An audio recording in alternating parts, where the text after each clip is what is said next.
welcome in everyone. It's Sports Overtime Saturday night here on WYMT. I'm Marcus Browning with you this evening. We'll look at some UK highlights as well as some other local college highlights. But let's just go ahead and start off with the Wildcats. Kentucky entered this afternoon's matchup on a 4-game losing skid.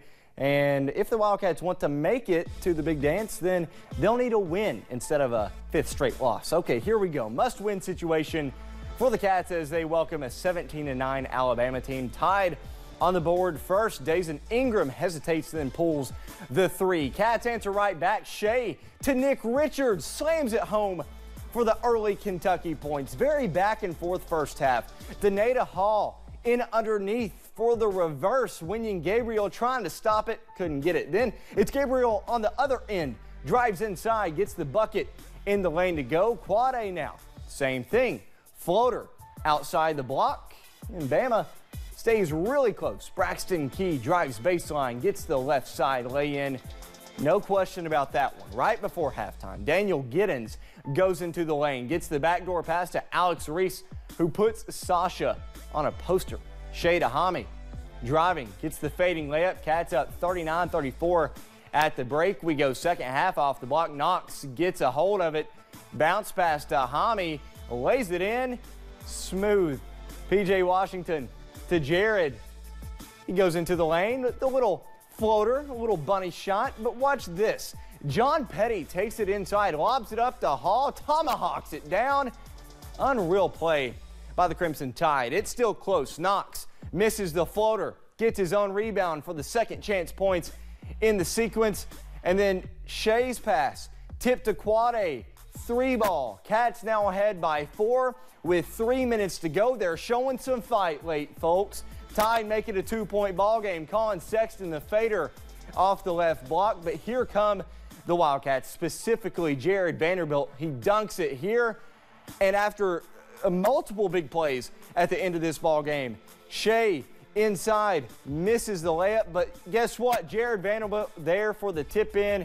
Gets the score. Cats end the 4-game losing skid, 81-71 the final over Alabama. Now let's head up to Lexington with our own Carly Bell, who was at the ball game. The 4-game losing streak is no more for the Kentucky Wildcats as they finally end it here at Rupp Arena with an 81-71 win. A lot of people commented on how the Kentucky Wildcats are playing with a sense of desperation, but hey, a win's a win to these players. We were definitely desperate because we obviously lost 4 games in a row. We needed a win, and we're just glad we came out today and got one. Losing 4 in a row, you got to be energetic. I don't think nobody liked to lose, so we just had to come out on our floor and win. We played with desperation, but we just didn't put the pressure on ourselves. You know, we just wanted to go out there and play hard and execute. A lot of this win has to be attributed to the Kentucky Wildcats attacking the boards offensively. They out-rebounded Alabama 20-9 in the entire span of 40 minutes, and they know that that is key in these upcoming games and in the SEC tournament. This team, again, 7th in the country on defense, number 1 on defense in our league, and we did all right. And we made some shots we had to make, but the biggest thing is we are what we are.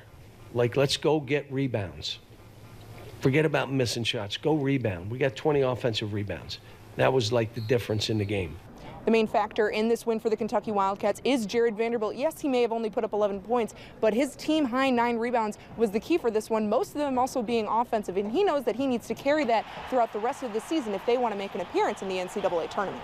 Just energy and effort. We had a lot of energy and effort both halves, and Jared led us with rebounds, I think, and he was just amazing on both ends. I think we had, 5 guys in double figures. Everybody rebounded. We crashed the boards, or dominated the boards at that. We made the extra passes. I feel like this is the actual team win for us. Wildcats are now back on the road. They will head down to Arkansas to take on the Razorbacks on Tuesday, February 20th, with a tip time of 9 o'clock. Reporting from Rupp Arena, Carly Bell, WYMT Mountain Sports. So just as Carly said, here's what's next for the Wildcats. They now go back on the road, this time to Fayetteville, Arkansas, with a battle with the Razorbacks. This one is another late tip-off. It's set for Tuesday night at 9 p.m. on ESPN.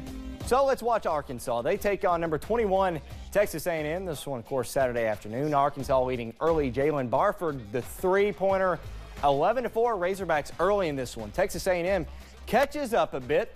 Admon Gilder, the dunk in transition.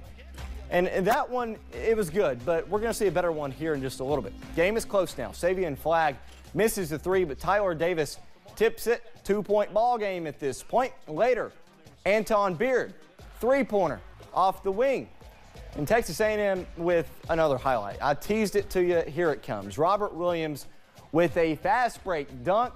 Emphasis on the slam. Williams with another dunk before halftime. We'll watch it progress. He's just waiting down there. Finally gets it, puts it down. Arkansas led 43-32 at the half. Razorbacks would only increase that lead. They cruised past the Aggies 94-75. Up to Louisville, Roy Williams and the Tar Heels in town. Louisville down 14, but Dangadale hits a three right before the shot clock expires on that possession. Tar Heels respond. Some passing finds Joel Berry in the left corner, knocks down a three ball of his own.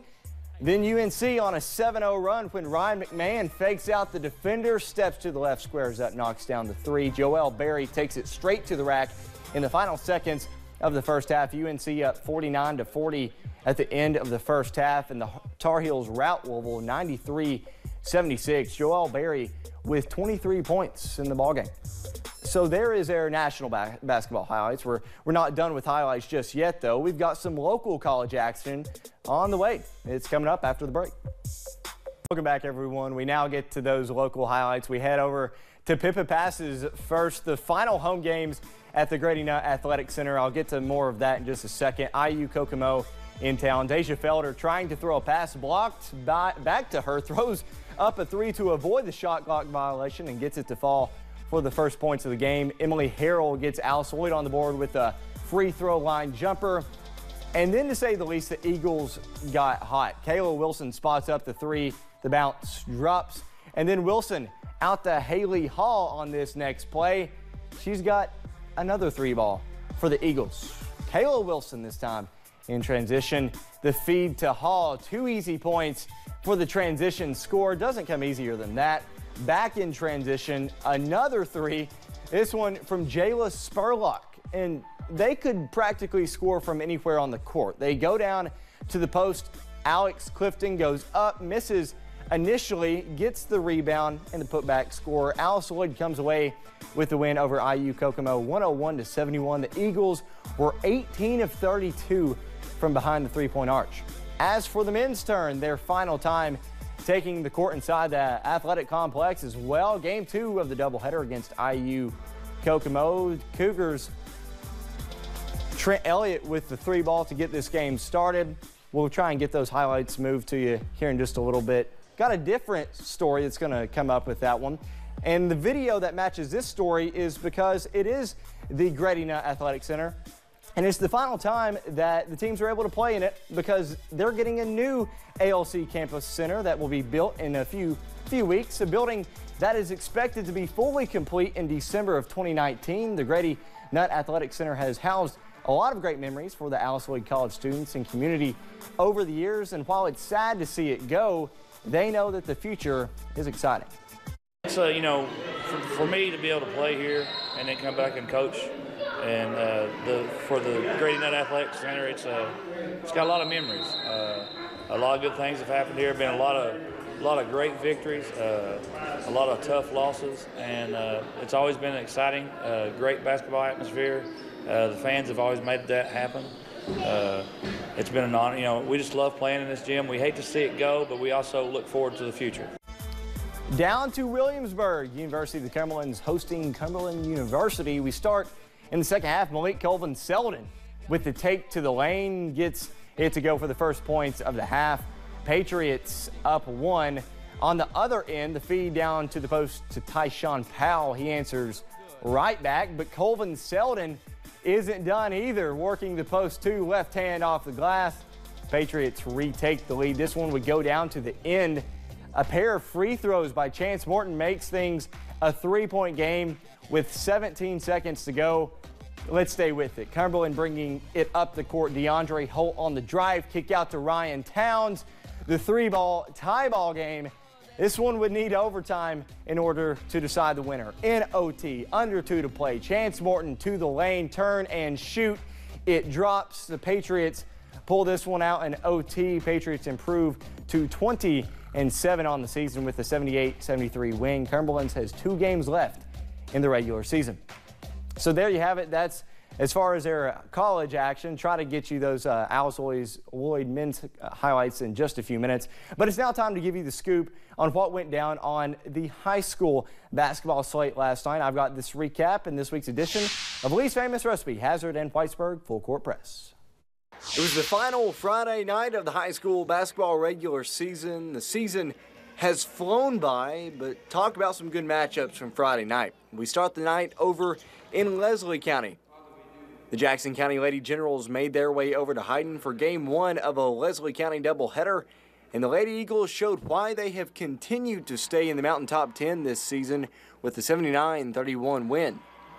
As for the Leslie County boys, they took on the Mountaineers of Oneida Baptist, and the Eagles secured the win 86-64. Down to Harlan County, it was senior night for the Lady Black Bears, and Blair Green was honored prior to the game for scoring 3,000 career points. And despite a back-and-forth affair in the first few minutes, the #1 team in the Mountain Top 10 cruised to a victory behind Blair's 28 points and Lanny Cox's 21 with the 87-56 final score. Back to Hazard, the Bulldogs hosted Estill County, and despite trailing at the halftime break, Estill County would come back and get the win over Hazard 55-49. Out to the 15th region, the Paintsville Tigers gave the Pikeville Panthers quite the go-around at Pikeville High, but the Panthers would prevail thanks to a buzzer beater 66-64. Then Johnson Central traveled to Pike Central, and this one was another close one as well. This one went into overtime, but Pike Central squeaked by Johnson Central 57-53. Last but not least, the Floyd Central Lady Jaguars made the trip up to Salyersville to meet the Magoffin County Lady Hornets, and Floyd Central would win by 30 points. Now the regular season is all over. Postseason is finally here. As always, this is the Lee's Famous Recipe, Hazard and Whitesburg Full Court Press. In other high school basketball news, I want to mention this to you. Harlan County Lady Black Bear senior Kaylee Gross set to go to Williamsburg, Kentucky to continue her basketball career. The Harlan County Lady Bears Twitter account announced that this evening, that Gross has committed and signed with the University of the Cumberlands. Gross went out earlier this year due to an injury, but she looks to bounce back as a Patriot next season. Unfortunately, we are almost done with this edition of Sports Overtime, but before we go, I give you my play of the day, and it's a little bit different than normal right after the break. Good at Kentucky at shooting threes, and so far he's doing the exact same thing in the NBA. Josh, can you help me out with the teleprompter? It's Devin Booker who I'm talking about. He was in the former Wildcat Devin Booker was in the NBA's three-point shooting contest, and to say that he did a good job might be an understatement. Booker took home the contest win after scoring a new record with 28 points. Booker beat out Klay Thompson and Tobias Harris to claim the three-point title contest, so congratulations to Devin Booker. As for the men's turn, this one being the highlights I promised you, they took the courts for the final time. Game 2 of the doubleheader against IU Kokomo. Cougars off the tip. Trent Elliott with the 3-ball to get this game started just 10 seconds into the game. Then it's ALC. Ryan House the feed to Timmy Dalton for the lay-in.